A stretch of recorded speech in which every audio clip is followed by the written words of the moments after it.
జగన్మోహన్ రెడ్డి గారు ముఖ్యమంత్రిగా ఉన్నప్పుడు ఎమ్మెల్యేలు తప్పు చేసినప్పుడు జగన్మోహన్ రెడ్డి గారు ముఖ్యమంత్రిగా ఏం చేశారు? ఇప్పుడు కూటమి ప్రభుత్వం చంద్రబాబు నాయుడు గారు ముఖ్యమంత్రిగా ఉన్నారండి. ఇప్పుడు ఎమ్మెల్యేలు కొంతమంది తప్పు చేస్తున్నారు. ఆయన యొక్క అంటే ఎలా చంద్రబాబు నాయుడు గారు ముఖ్యమంత్రిగా ఏమంటున్నారు? ఇద్దరికి తేడా ఉందంటారా? ఒకలాగా ఉందంటారా? ఒకలాగా ఎలా ఉంటుందండి? జగన్మోహన్ రెడ్డి గారికి చంద్రబాబు గారికి పోలికేట్ అసలు. జగన్మోహన్ రెడ్డి ఎమెచ్యూర్, అతనంతా కూడా ప్రైవేటు ఒక ప్రైవేట్ వ్యాపార సంస్థలాగా వ్యవహరించాడు అతను. ఈ ప్రభుత్వము ప్రజాస్వామ్యము ఏం లేదండి.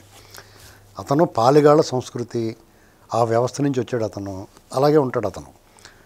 మీకు ప్రభుత్వ యంత్రాంగమైనా ప్రజల్ని అయితే చులకనగా చూస్తాడు. ప్రభుత్వ యంత్రాంగాన్ని అంతా కూడా తన పని వాళ్ళ కింద అనుకున్నాడు అతను. ఎమ్మెల్యేలందరూ కూడా తన బొంట్లు అనుకున్నాడు అంతే. నేను సీట్ ఇస్తే నా ముఖం చూసి ఓటేసారు తప్ప నీ గురించి ఎవడేసాడు అనేటువంటి ఒక చులకన భావం ఉంది అతనికి.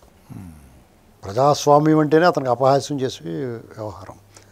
ఇప్పుడు అతని హయాంలో ఎమ్మెల్యేల అరాచకం అనేటువంటిది అంతు లేకుండా సాగింది. దాన్ని అతను సమర్థించేవాడు. వాళ్ళు నోటుకొచ్చినట్టు మాట్లాడితే ఎంకరేజ్ చేసేవాడు. వాళ్ళకి ఎవరన్నా అరాచకం చేశారనుకుంటే వాళ్ళకి పదోన్నతి కల్పించేవాడు, ప్రమోషన్ ఇచ్చేవాడు. ఇప్పుడు జోగి రమేష్ ఇలాంటి వాళ్ళందరూ, త్వరకా కిషోర్ ఇలాంటి వాళ్ళందరికీ వాళ్ళు చేసిన వాళ్ళ పెర్ఫార్మెన్స్ని బట్టి ఇప్పుడు వాళ్ళు మామూలుగా బిగ్ బాస్ అలాంటి వాటిలో మా పెర్ఫార్మెన్స్ నచ్చితే మీరు నాకు పలా దానికి ఓటేయండి, ఎస్ఎంఎస్ చేయండి అంటారు కదా. బ్రహ్మానందం గారు వచ్చి అడుగుతాడు కదా. ఆ టైప్ అడగక్క లేకుండా ఇతనే చేసేసి కూడా వాళ్ళకి మామూలుగా పెర్ఫార్మెన్స్ బాగుంటే ఓట్లు వేయండి అని అడుగుతారు, ఎస్ఎంఎస్ చేయండి అంటారు ఏదో నెంబర్ చెప్పి. అలా వీళ్ళు అడగాల్సిన అవసరం లేకుండానే వాళ్ళ పెర్ఫార్మెన్స్ ఇతనే చూసి ఇతనికి ప్రమోషన్ ఇచ్చేసి కూడా.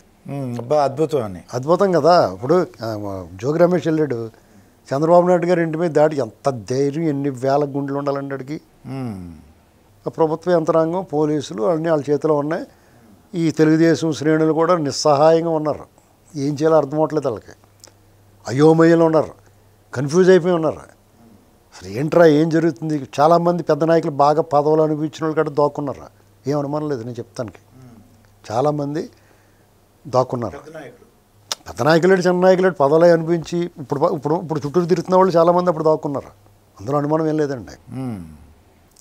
ఆ బ్రహ్మం జ్యోతులు లాంటి వాళ్ళు, లేకపోతే అక్కడ చుట్టుపక్కల దగ్గర ఉన్న వాళ్ళు, అమరావతి రైతులు, తర్వాత లబోదీపం అంటే పరిగెత్తుకుంటూ వచ్చారు. దానికి ఏమంటాడు అతను జోగి రమేష్, నేను విజ్ఞాపన పత్రం ఏదో వినతి పత్రం ఇవ్వడానికి వెళ్ళాను, సిగ్గులేదు మాట్లాడటానికి. ఒక సంచలనం, బాబు గారింటి మీదకే దాడికి వెళ్ళిపోయాడు అనేటువంటిది నిజంగానే సంచలనం. మాజీ ముఖ్యమంత్రి 3 సార్లు దేశ నాయకుడు అండి అతను, జాతీయ నాయకుడు. ఆయన ఏ చిన్న చితక నాయకుడే అతను. ఏమన్నా వాళ్ళు తెలుగుదేశం పార్టీ కార్యకర్తలకు కొదవా, నాయకులకు కొదవా, నేను కానీ ఇలా కానీ వేసానంటే అన్నట్టుగా ఆయన ఒక పిలిపిస్తే జనాలు కమ్మేరా. అయినా సరే ఎందుకు చప్పగా సాగింది. అతను బొచ్చినోడు చాలా జాగ్రత్తగా అలా వెనక్కెళ్ళగలిగాడు. అంటే తెలియనప్పుడు ఎవరికి తెలియదు అతను వస్తాడని, వచ్చేసాడు. ఈ టీవీల్లో గట్రా ఇంత అలర జరుగుతున్నప్పుడు అతను వెనక్కి వెళ్ళనిచ్చారు. ఎక్కడికక్కడ ఆ రాజధాని రోడ్ల మీద, కరకట్ట మీద, రోడ్డు మీద ట్రాక్టర్ల గేట్లు అన్నీ అడ్డం పెట్టేసి అతను అక్కడ ఆపాలి కదా, ఎందుకు ఆపలేదు? దానికి ముఖ్యమంత్రి అప్పుడు చంద్రబాబు నాయుడు గారు ఒప్పుకోలేండి అటువంటి దానికి. చంద్రబాబు నాయుడు గారు ఒప్పుకొని ఆయన ప్రతిపక్ష నేత అండి. ఆయన ఇంటి మీద దాడికి వచ్చారు. అప్పుడు ఇలా జనాలు రియాక్షన్, రియాక్షన్ ఇది అక్కడ కార్యకర్తల్లో, ప్రజల కంటే తర్వాత ముందు కార్యకర్తల్లోనూ అక్కడ ఉన్న నాయకులు రావాలి కదా. ఫస్ట్ కార్యకర్త రావాలంటే ముందు నాయకుడు రావాలా. అయితే ఎవరైతే ఎదురు తిరిగారో వాళ్ళందరూ కూడా ప్రమోషను. ఇప్పుడు అంచేత అతను ఏం చేశాడంటే ఇలాగ చేసినట్టు బ్రహ్మాండంగా చేసుకొచ్చాడు. చంద్రబాబు నాయుడు గారిని అవమానించేమనుకున్నారు. వాళ్ళ పార్టీ ఆఫీస్ మీద దాడి చేశారు, వాళ్ళని అవమానించేమనుకున్నారు. ఇలాగ అతను ఎంకరేజ్ చేసి అసెంబ్లీలో నోటుకు వచ్చినట్టు మాట్లాడేవారు, తిట్టేవారు. జగన్మోహన్ రెడ్డి ఎంజాయ్ చేసేవాడు.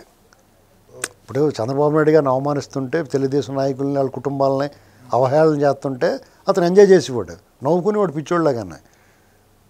At the same time Chandrababu Naidu garu ఏం చేస్తారు, ఆయన సమక్షంలో కానీ, ఆయన పరోక్షంలో కానీ, ఆయన పార్టీ వ్యక్తులు కానీ, ఎమ్మెల్యేలు కానీ ఎవరినైనా అనవసరంగా దూషించినా, ఏదన్నా అరాచకం లాంటిది దాడులు చేసినా అక్కడికక్కడే ఖండిస్తాడో, వెంటనే పిలిచి వాళ్ళకి మందలిస్తారు. ఇంకా తీవ్రమైన తప్పు చేస్తే కనుక వాళ్ళకి పక్కన కూడా పెడతారు.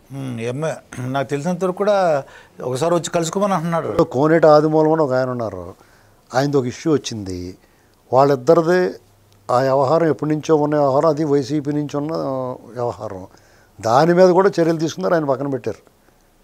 ఏంటండి సచివేడుకు సంబంధించి. అలాగే ఇప్పుడు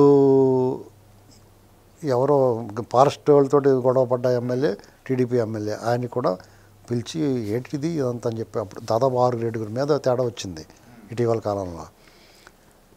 ఎప్పటికప్పుడైనా ఆయన మీటింగ్లో ఉండగా, ఆయన సభా వేదిక మీద ఉండగా ఎవరన్నా పొరపాటుగా అవతల వాళ్ళని కించపరిచేలాగా వాళ్ళ కుటుంబాలని, మహిళల్ని దూషిస్తుంటే అప్పుడే ఆపుతాడు ఆయన. అలా వద్దని చెప్తాడు. అసెంబ్లీలో కూడా ఎవరన్నా రెచ్చిపోతుంటే ఆగమని చెప్తాడు. సభా సాంప్రదాయాలను పాటించమని చెప్తాడు. విలువల కలిగిన రాజకీయ నాయకుడు ఆయన. కాబట్టి అసలు జగన్మోహన్ రెడ్డి, చంద్రబాబు నాయుడు గారిని పోల్చడం, దీనివల్ల తెలుగుదేశం పార్టీకి 2 రకాలుగా ఉంటుంది. ఒకటి గౌరవం ఉంటుంది, పార్టీకి, నాయకుడికి గౌరవం ఉంటుంది.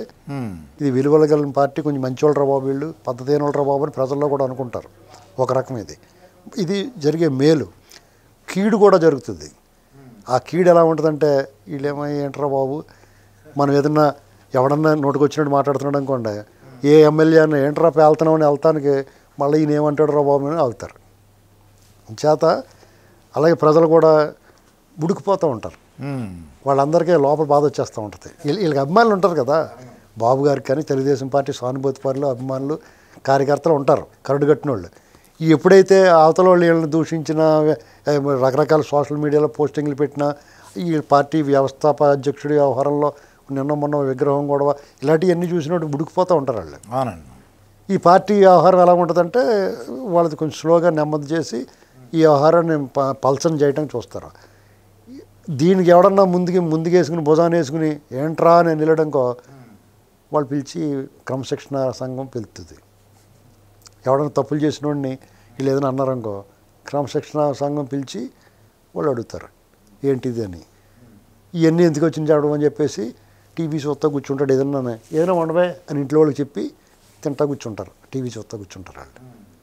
అప్పుడు ఈ కార్యకర్తలందరూ కూడా పిచ్చెక్కిపోతూ ఉంటారు. అది అంచేత మీరు ఎప్పుడు కూడా జగన్మోహన్ రెడ్డి, చంద్రబాబు నాయుడు పోల్చకండి. హస్తి మసికాంతరం అంటే ఏనుక్కి దోమకి ఉన్నంత తేడా ఉందన్నమాట. అంత తేడా అంటే ఆకాశానికి పాతాళానికి అంత. పాతాళం అన్నా కానీ పాతాళం ఒక లోకమే కదా.